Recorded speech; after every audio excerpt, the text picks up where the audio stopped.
One day, Thomas was at the quayside of a small village. The early morning catch of fish was being loaded into his trucks. The work took a long time. The fishermen were using old equipment and Thomas was worried. "I'm going to be late for Henry at the docks. He won't like this. Please hurry up," and Thomas was rudely interrupted.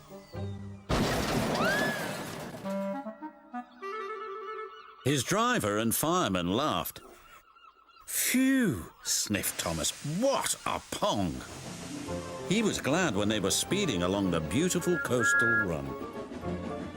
As they approached the lighthouse, they saw a man waving a red flag. "What's the matter now?"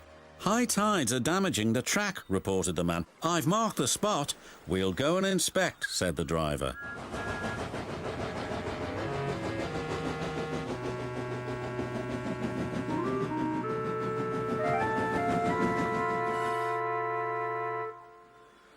"It would be dangerous for heavy engines like Henry," agreed the driver, "but for Thomas it's safe enough." The guard left a red oil lamp by the damaged track to warn engines. "When we get to the docks, I'll tell them to close the line."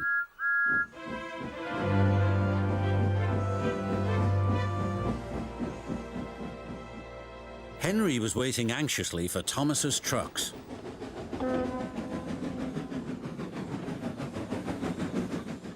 "Why, you're late, and that smell is making me ill." "I can't help it, it's the fish," replied Thomas. "And there's danger on the rails, that's why we're late."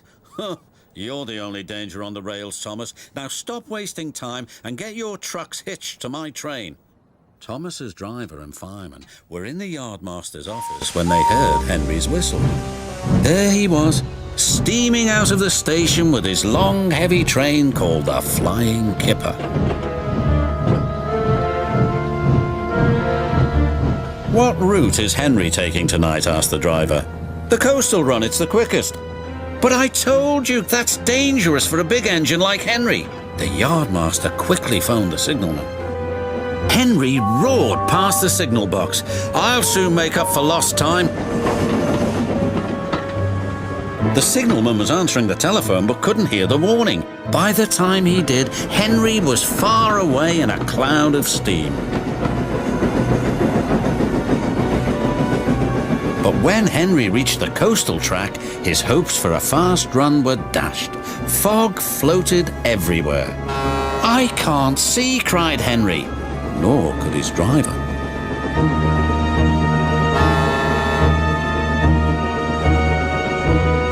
When he could, it was too late.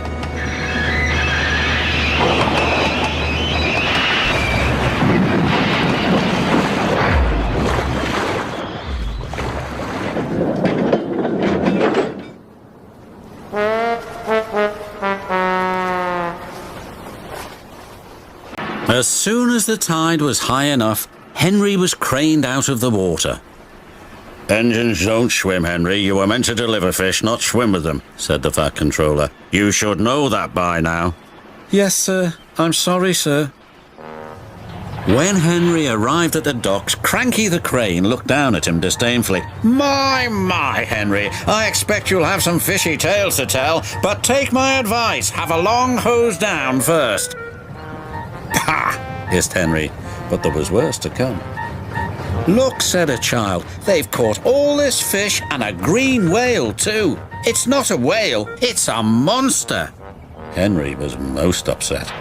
Thomas now felt sorry for Henry. "Come on, your driver says it's time for a nice hot washdown. Then you'll feel much better." And Henry did. "I'm sorry I was rude to you, Thomas." "Oh, that's all right. But can you smell something?" What? asked Henry nervously. "Fresh air." "Oh, yes," replied Henry.